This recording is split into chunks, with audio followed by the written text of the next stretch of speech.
Get your head in the game, man. It's not a joke anymore. There's a reason why that was such a hit song on High School Musical. There's a reason why it was so catchy. There's a reason why you couldn't get it out of your mind. Get your head in the game. You know, you gotta be ready. I mean, you're in the biggest game of your life. The greatest NBA players of all time performed the best in the clutch. And they didn't make every single shot, no. They missed often. But you miss 100% of the shots that you do not take. And there's a reason why certain people work to an excellence. Because they understood that life is serious. Not serious in the sense to where you lose your personality and you lose yourself in trying to be so strict. But you experience the gifts and the freedom that you have in the Lord. And it's serious because you can't joke around. You can't mess around and just blow off your whole entire life and just say, oh, I'll do it later. Later never comes. Tomorrow never comes. There's no such thing as tomorrow. What do you mean I'll do it tomorrow? What do you mean I'll do it in the future? What do you mean I'll do it next year? What do you mean eventually? Eventually I'll go back to school. Eventually I'll get a different job. There's no eventually. The time's now. Call that friend. Talk to that girl. That might be your wife there. You can't put it off. You gotta get your head right. You gotta get your head in the game. And a reason why a lot of people's head aren't in the game is because they've reached a point of comfortability. They've reached a point of complacency. You can never get to a point to where you're comfortable and you're not pushing yourself outside of your comfort zone, because the moment that you get comfortable, you start compromising on your morality. You start compromising on your morals. That's exactly what the enemy wants us to do. The enemy wants us to compromise. Like, oh, it's okay. I earned it. I earned this day of rest. I earned it. I'm tired. I earned this chocolate. Oh, I deserve it. You know, I'll just give in this one time. That's not how you should view things. You got to get your head in the game. Like, this is the moment. This is the finals game. This is your buzzer beater moment. It is right now. I recently watched The Last Dance, and if you don't know what The Last Dance is, it's the documentary series about Michael Jordan. And you can view it on Netflix, and it's very, very great. Something I took away from it is, someone said the reason Michael Jordan was great was not just because of his skills or because he just rose up in clutch moments. It's much deeper than that. These skills that he had came from his presence. His capability to tap into the present moment and live in it for all that it is. You must most certainly plan for the future. There's a certain balance and discernment that comes with this topic. You don't want to be planning your life so much to where you're not living. And you also don't want to be living so much in the present that you lose your outlook on the future. But greatness also comes from your ability to rise up in the present moment, because it is now. It is now. A lot of reason people don't rise up to the moment. A lot of reason people don't rise up and go after their dreams or go after what God really wants them to do is because of comfortability, like we discussed. Comfortability, man, it robs you. Would you be more motivated to attack your goals, your dreams with the capability and gifts that God has given you? Would you rather take what God has given you and apply it and make a difference in the world and help people? Or would you rather just sit back and have everything come to you? You gotta be a go-getter. You can't settle. Or would you rather settle? Say, you know what, this is a nice career with nice benefits. Maybe God doesn't want you to just be an employee and to have nice benefits and to make good money. Maybe He doesn't want you to do that. Maybe He wants you to be a world changer. You are an artist. You're created in the image of God, and God created the most magnificent things around you. He made the bald eagles that soar by in the sky, and He made the exotic butterflies that are floating in the air down the river, and He made the wildest of plants, and He made the most obscure of sea creatures. And you're going to sit back and sign away your creativity and sign away that spirit that God has given you just to have a good paycheck. And I understand that you have to supply for your family. You have to provide for your family. You have to have these resources at your disposal in order to provide. But let me tell you, God is the ultimate provider, and He will speak into your situation, and He will move the pieces that need to be moved, and He will pull the strings that need to be pulled, and you will experience a divine intervention where you will be able to step outside of your comfort zone and experience life in ways that you never thought you could. You'll be able to see the brightness of life. It's not God's will for your life to work a job that completely destroys you. By the time you get home and your kids want to play, you're too tired, or you're too stressed, or you're overworking. I watched the movie Click, and it is a beautiful movie. It's one of the most beautiful movies I've seen. It's very, very deep in its philosophy, and it's very, very deep in the lessons that it teaches. And that is the homework that I'm giving you if you're watching this video, if you're listening to my voice right now. Go ahead and look up the movie Click. See, that's two things that you must watch. You should watch the movie Click. It is on, I believe it is on Amazon Prime. I'm not sure. You can't quote me on that. But go ahead and watch the movie Click. And if you want the whole premise of the movie, it's Adam Sandler. You know, Adam Sandler is a phenomenal actor. He was the main character in this movie, and he wanted a universal remote for his TV or fan or whatever he wanted to use. It was a remote that could turn on and turn off anything. But when he got the remote in his hands, he realized there was other features that he could utilize. He could skip ahead. He could mute. He muted his dog barking. He skipped ahead when he let his dog out because he's taking a while. He skipped getting a shower and getting ready. And it even got to the point to where his kids were having a sleepover and had a handful of friends over. And his parents were over as well, and his wife was there, and it was a family night. It's something you should cherish. You should cherish these moments. What he did is he skipped ahead the whole entire night. The whole entire night he skipped ahead. And he's so focused on work, and so focused on getting a promotion that eventually he skipped ahead until he got his promotion, just because he wanted enough money to be able to provide for his kids. But when he skipped ahead, it was just a shell of himself that was in his place.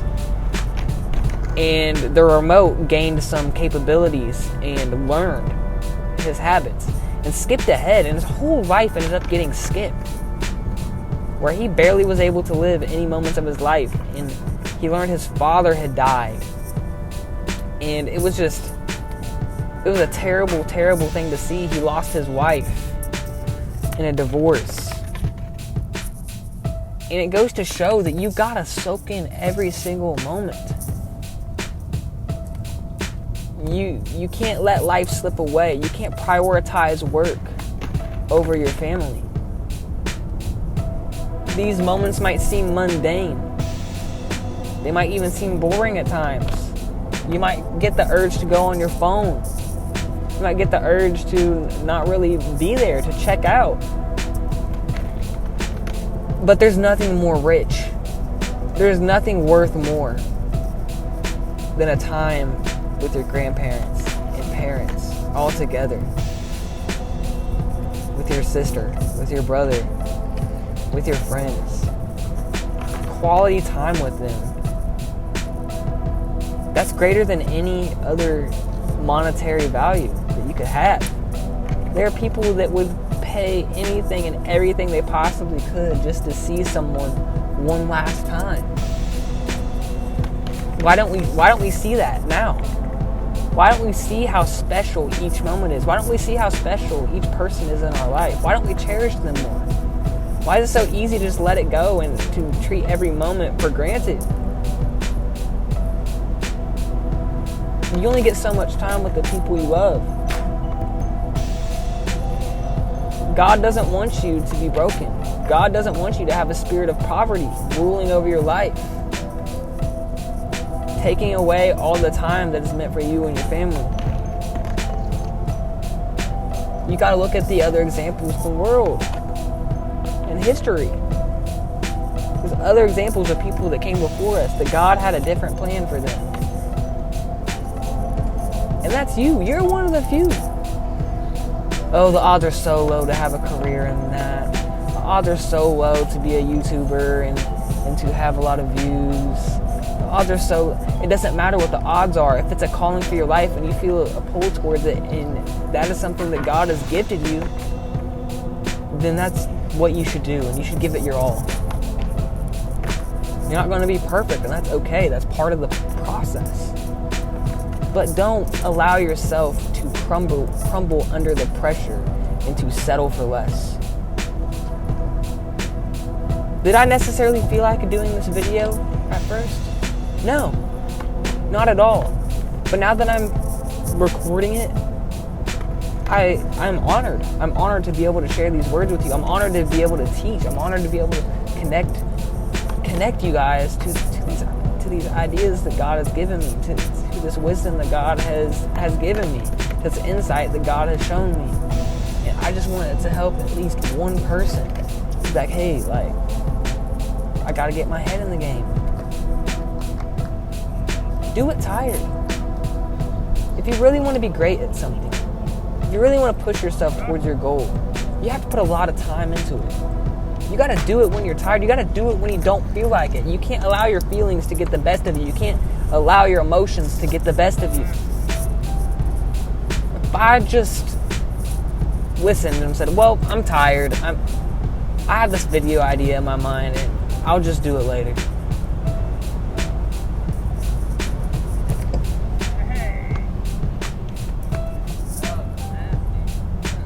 That's awful.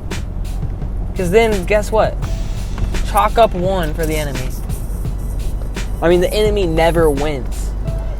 But in this scenario I'm speaking of, he influenced me, my mind.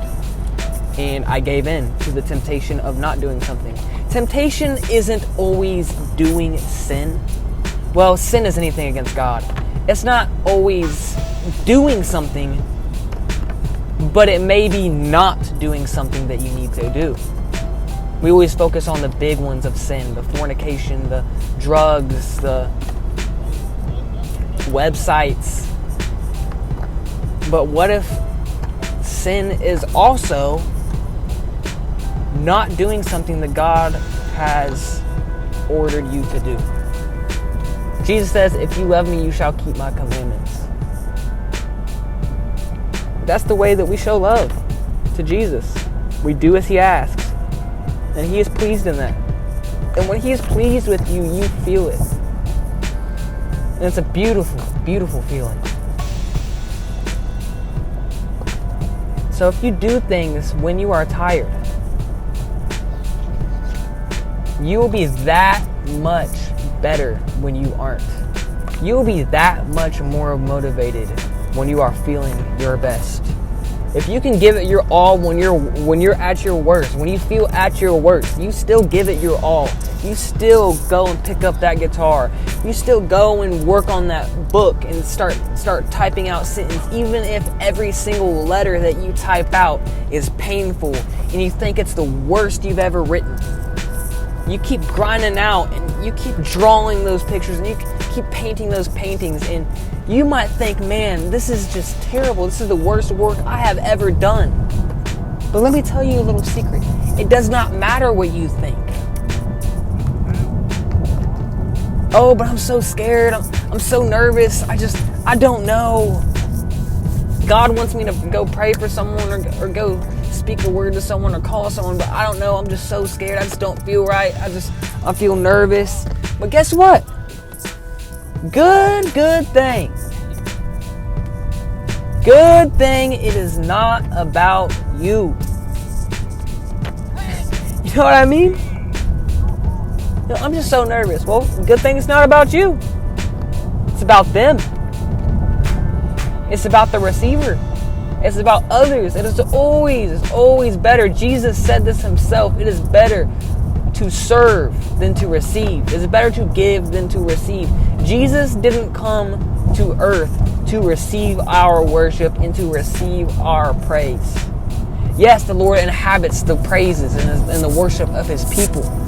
But the Lord, our God, came to earth in human form to serve us, to gift us salvation, to gift us eternal life out of the love that he has for us. It's the same way that we should live. If Christ is in us, he changes our heart, and we begin to become someone that serves, someone that loves. So you're scared, you don't want to do it, but guess what? It's not about you. This video is not about me. This video is not about me having views or me gaining subscribers or me getting better at. It's not about any of that. This video is for you.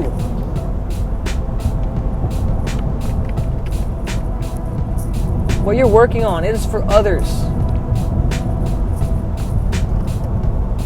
And when you have the drive to help others, nothing will get in the way of that. Because that is the will of God. That is God working in your heart.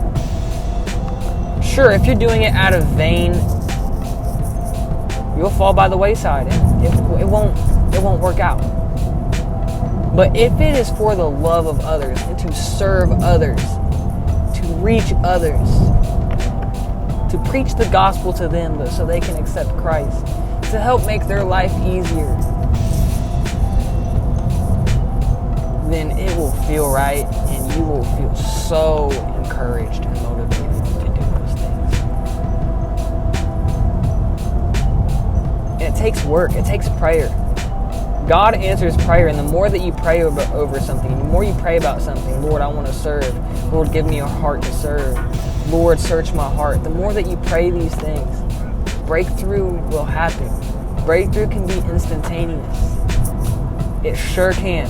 Because breakthrough happened for me instantaneously in many ways. But don't be discouraged if it's a process.